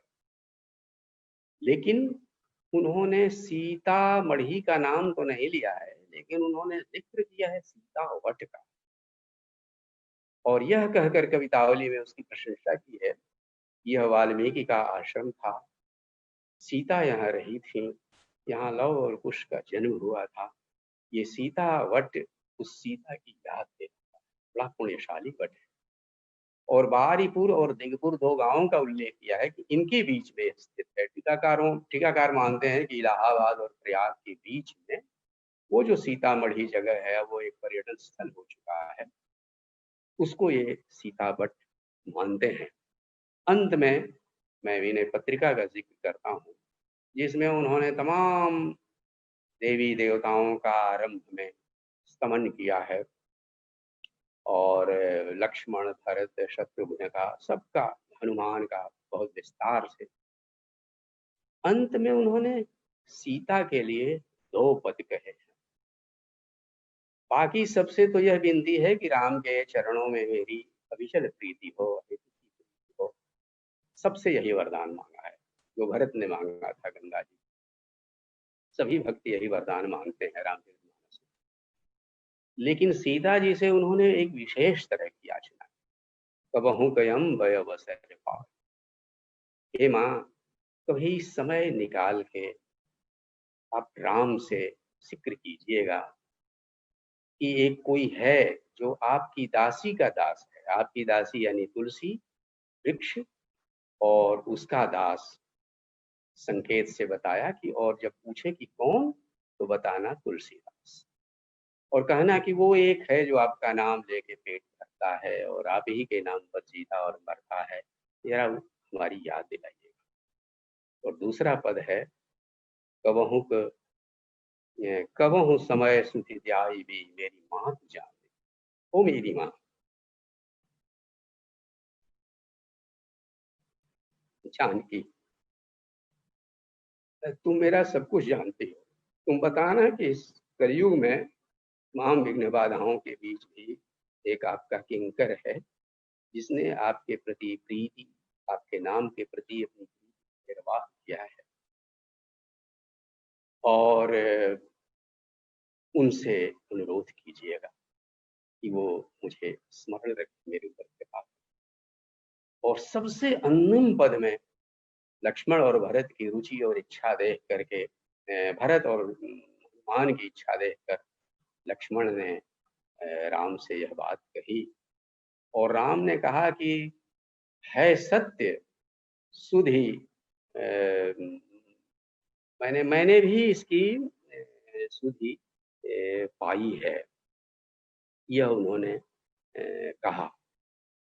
तो यह एक अद्भुत बात है कि जिसमें अंत में राम को वह स्मरण दिलाती हैं, और राम ने भी कहा कि मुझे पहले से ये पता है। ये पता इसलिए है कि सीता तुलसीदास की यह बात उनसे कह चुकी हैं, और फिर तुलसीदास यह स्मरण करके अंतिम पंक्ति में कृतकृत्य हो जाते हैं कि मेरी इस विनय पत्रिका पर परी रघुनाथ का हाथ सही है। मेरी इस विनय पत्रिका पर राम ने अपने हाथों से हस्ताक्षर कर दिया। तुलसीदास कृतकृत्य हुए। राम उनके आराध्य थे, सीता उनकी आराध्या थी, उससे भी अधिक माता थी, क्योंकि तुलसीदास मातृहीन। तो इसलिए विनय पत्रिका में सीता से उनकी जो खास विनती है, हम उसको अनुभव कर सकते हैं। मित्रों, तुलसीदास की जयंती की इस संध्या पर, पूर्व संध्या पर, मैं भी तुलसीदास की सीता पर चर्चा करते हुए विशेष रूप से मैनेजर पांडे जैसे साहित्य साधक, साहित्य मर्मज्ञ और हमारे अत्यंत आदरणीय की अध्यक्षता में यह कहते हुए मैं भी अपने को कृतकृत्य अनुभव करता हूँ। इन्हीं शब्दों के साथ आप सभी गुरुजनों को, सुनने वाले सब साथियों को, मित्रों को, शाही जी को, और सब अपने विद्यार्थी साथियों को, सबको नमस्कार करता हूँ। जी, बहुत बहुत धन्यवाद सर आपका। और मैं सभी श्रोताओं की ओर से आपको आभार प्रकट करता हूँ कि यह अद्भुत व्याख्यान और तुलसीदास की जयंती की पूर्व संध्या पर हम सबको तुलसीदास की सीता के बारे में जो सुनने को मिला, उसके लिए हम आपके कृतज्ञ हैं। और निश्चित ही यह एक अविस्मरणीय अनुभव है हम सबके लिए। आपके इस व्याख्यान को सुनना। अब मैं सीधे आज के इस कार्यक्रम के अध्यक्ष प्रोफेसर मैनेजर पांडे जी को आमंत्रित करना चाहूंगा। इस पूरे व्याख्यान और इस कार्यक्रम का अध्यक्षीय वक्तव्य वो प्रस्तुत करेंगे। मैं बड़े आदर के साथ उनको आमंत्रित करता हूं।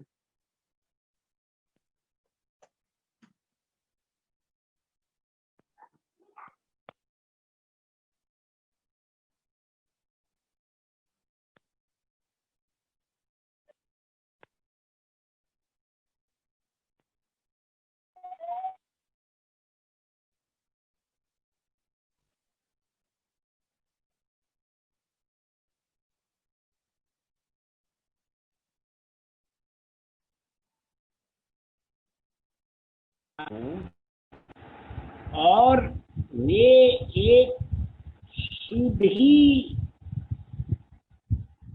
पाठक, विचारक और लेखक।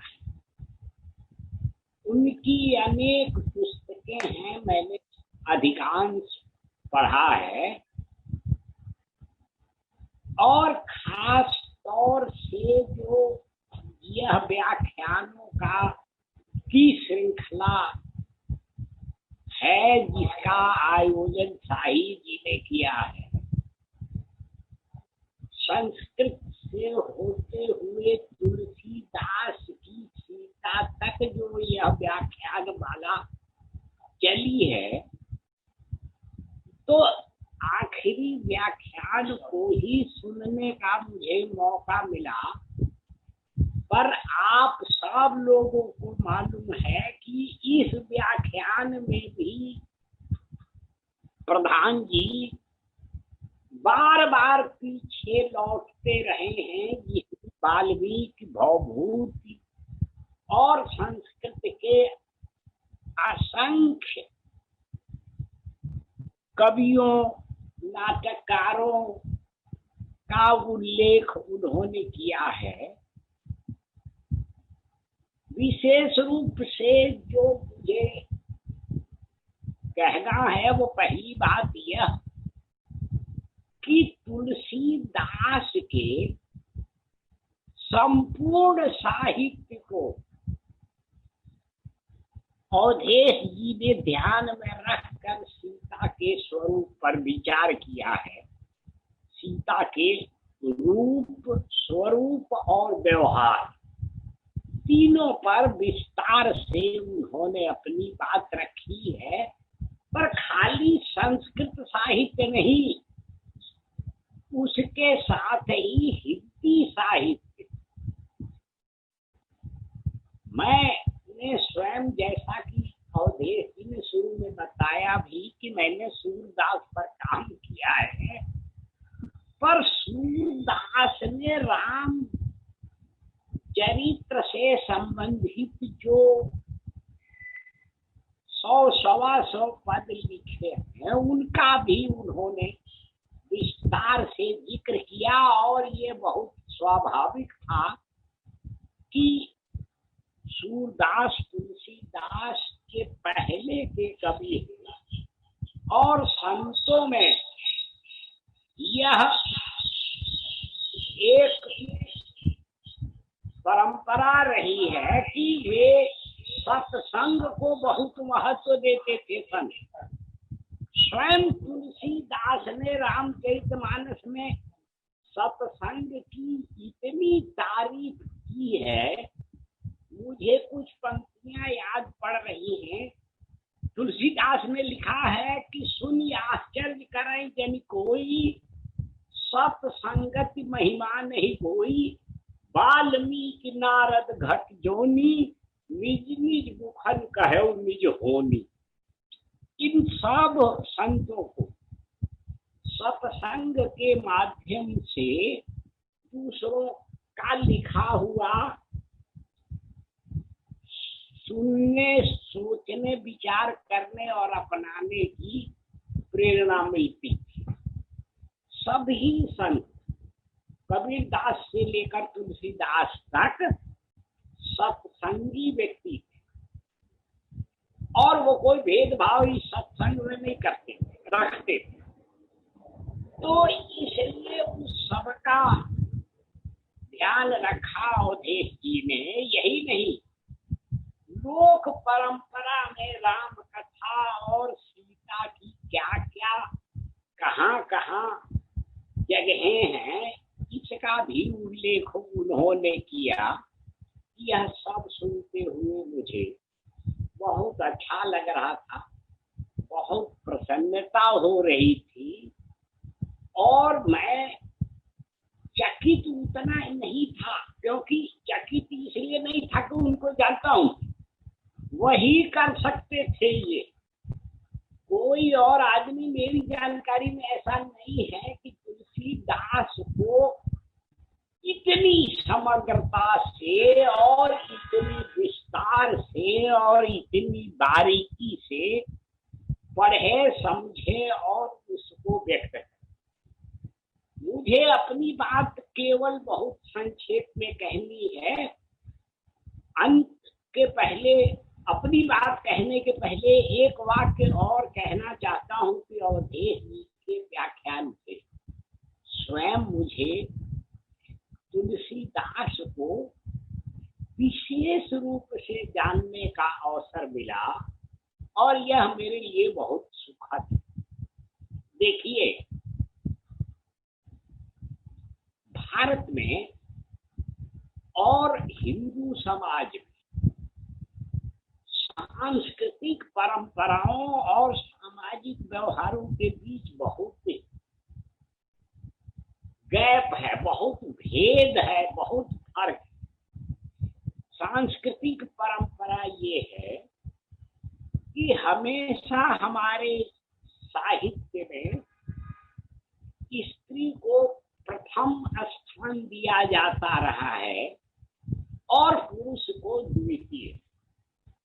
स्वयं कुमार संभव में कालिदास ने जो वंदना की है पार्वती और शिव की, उसमें यही लिखा है कि वाग अर्थाविद संपृक्तौ वाग अर्था प्रतिपत्तये जगतः पितरौ वंदे पार्वती परमेश्वर। पहले पार्वती है, फिर शिव।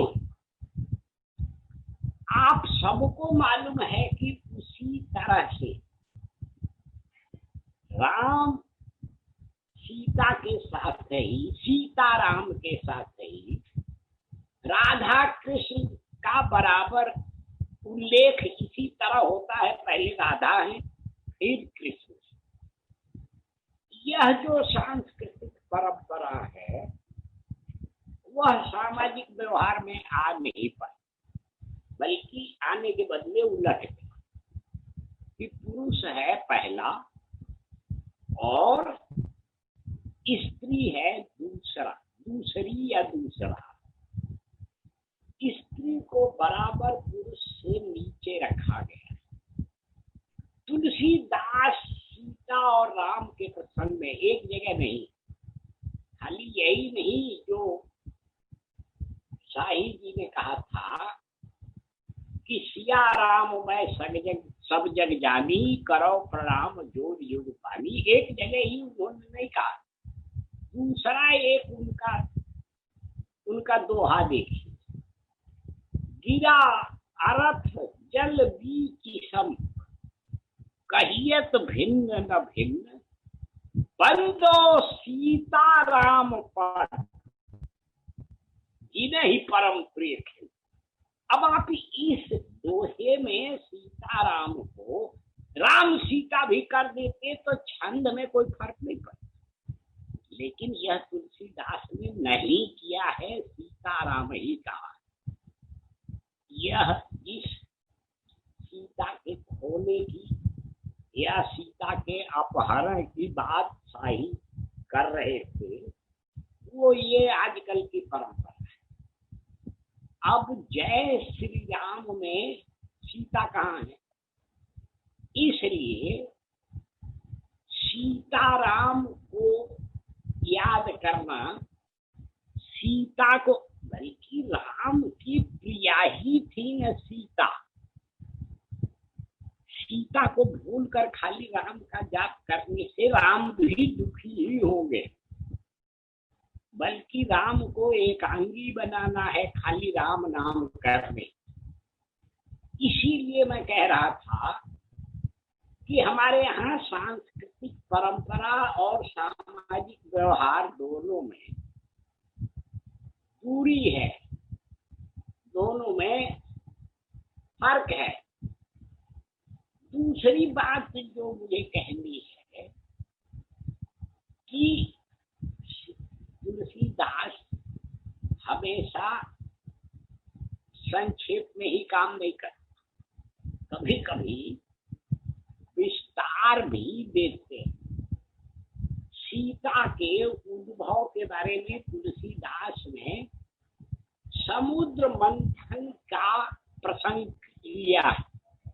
मैं सारी जो चौपाइयां याद आ रही है सुना रहा हूं। सीता कैसे पैदा हुई यह तुलसीदास बता रहे।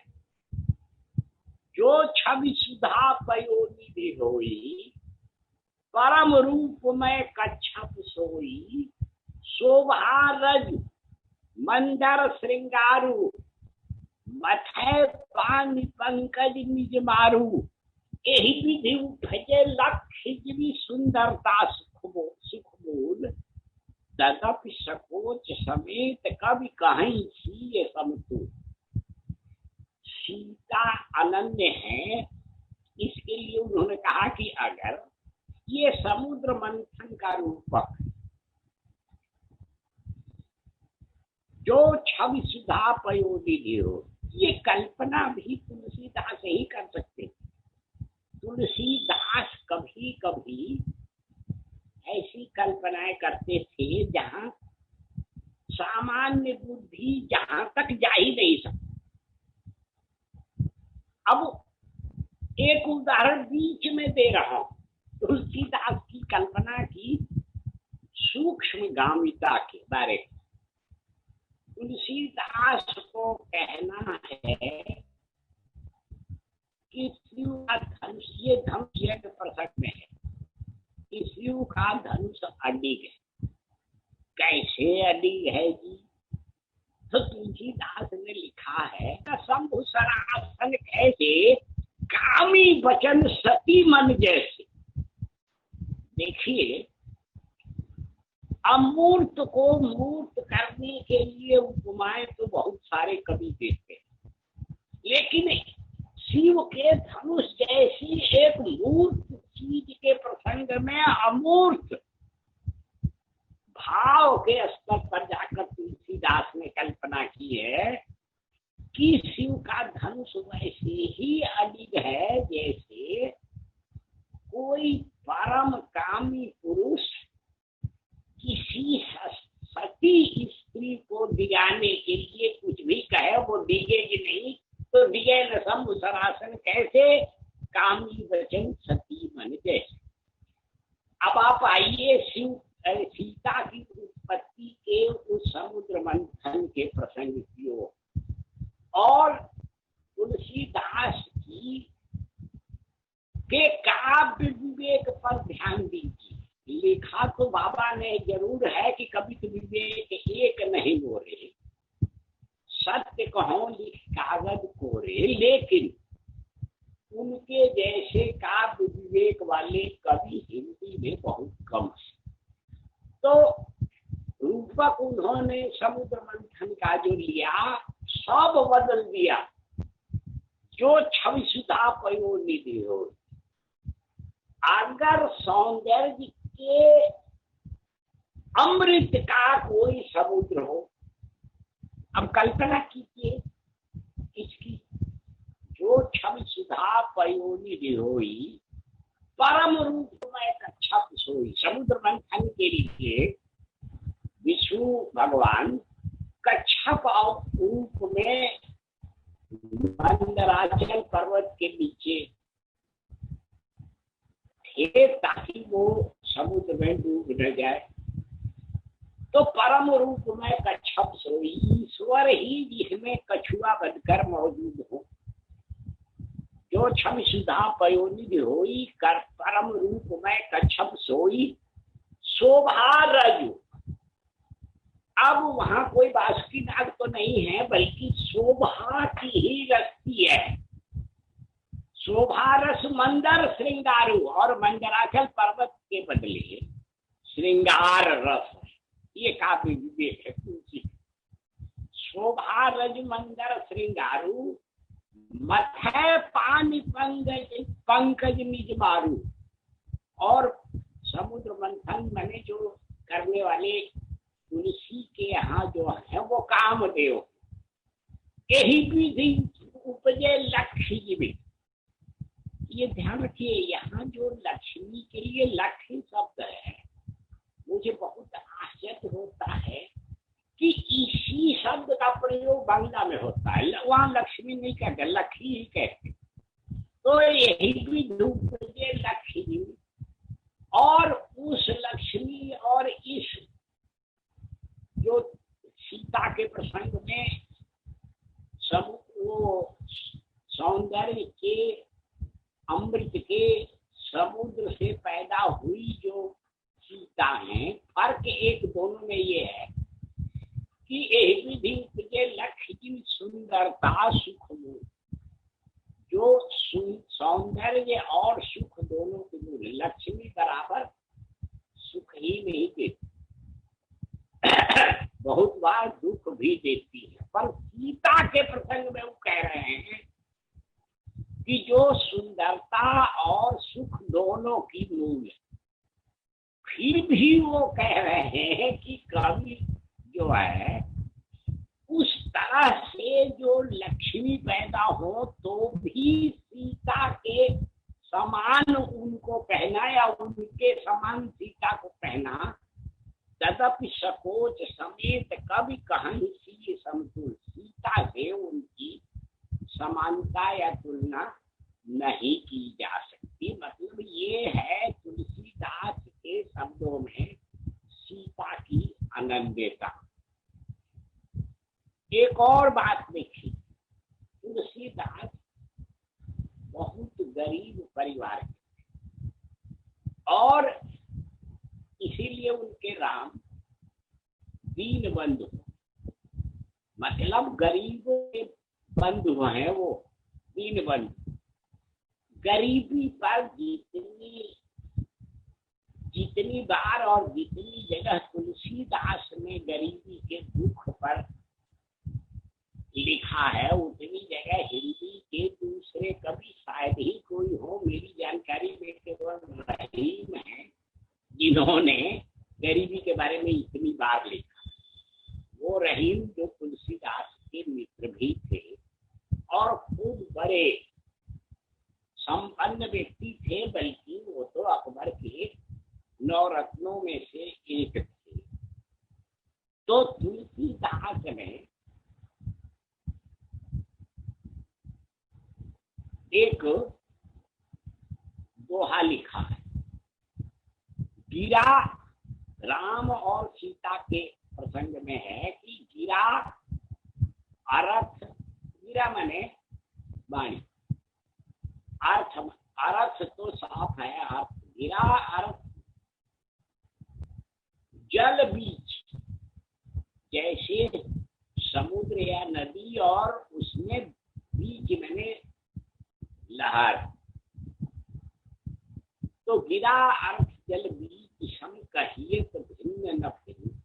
फिर यहाँ सीताराम आते हैं, बंद और सीताराम पद गिने ही परम खिन्न, खिन्न माने दुखी। जो दुखी है वही परम प्रिय है सीता और राम। इसलिए तुलसीदास के यहाँ सीता बराबर राम के दीन बंधु रूप के साथ चलने वाली है। वो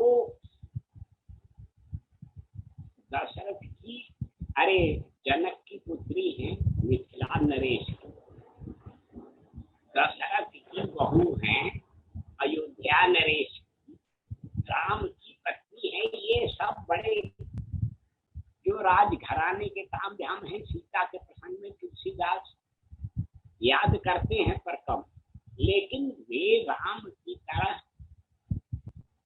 गरीबों, दीनों, दुखियों पर कृपा करने वाली है, इस बात को बार बार याद करते हैं और कहते हैं। एक और बात मैं कहना चाहता हूँ, देखिए तुलसीदास ने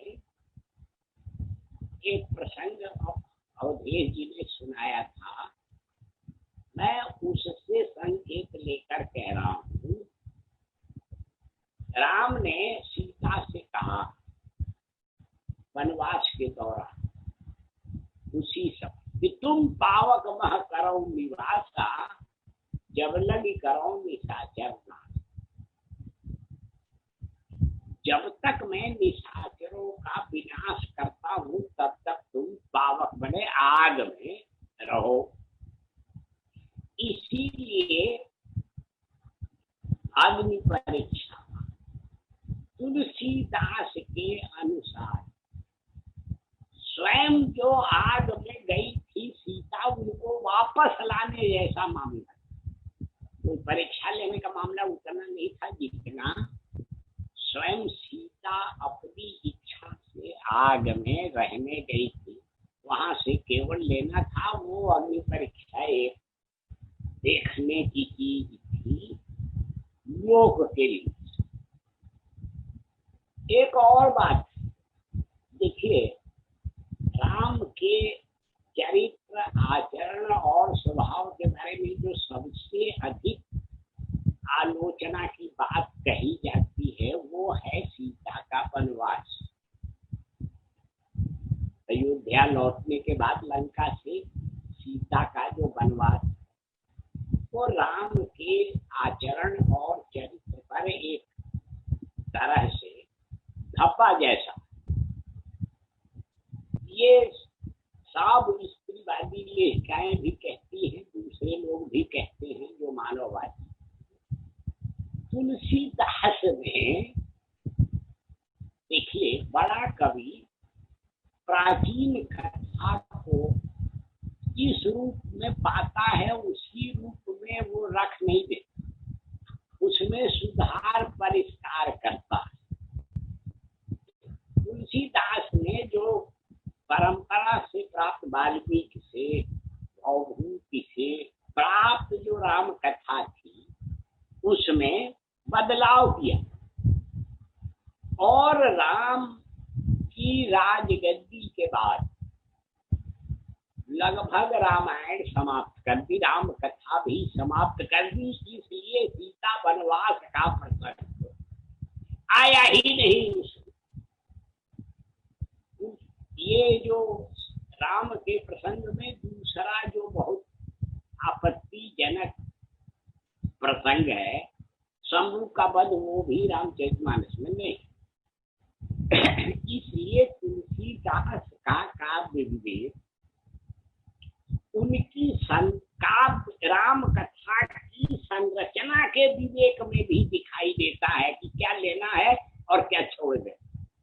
परंपरा से जो कुछ प्राप्त हो वो सब लेना जरूरी नहीं होता। स्वयं तुलसीदास ने लिखा है कि संग्रह त्याग न बिन पहचान। पहले जो लेना है उसकी पहचान कीजिए, तभी आपको यह भी मालूम होगा कि क्या छोड़ना। तो तुलसीदास ने राम कथा की संरचना में काफी बदलाव किए और सीता वनवास और शंभु वध दोनों को अपनी कथा से बाहर कर दिया। यह तुलसीदास का काव्य विवेक है जो राम कथा को और अधिक संतुलित, और उसके बाद तुलसीदास ने जो कल्पना लोक का निर्माण किया उसी को राम राज्य कहा। राम राज्य की एक दो विशेषताएं देखिए। यद्यपि तुलसीदास के राम राज्य पर भी उनके समय की और भारतीय सांस्कृतिक विचारधारा का गहरा असर है। फिर भी राम राज्य बैठे त्रैलोका, हर्षित भय गए सब शोका, पैर न कर काहू सद कोई, क्योंकि राम प्रताप विषमता कोई। विषमता न हो तो समाज में बैर भाव झगड़े लड़ाई भी नहीं। ये इसलिए तुलसीदास समता के समर्थक हैं, विषमता के भी विरोधी हैं, यह भी ध्यान में रखना चाहिए। तो इसलिए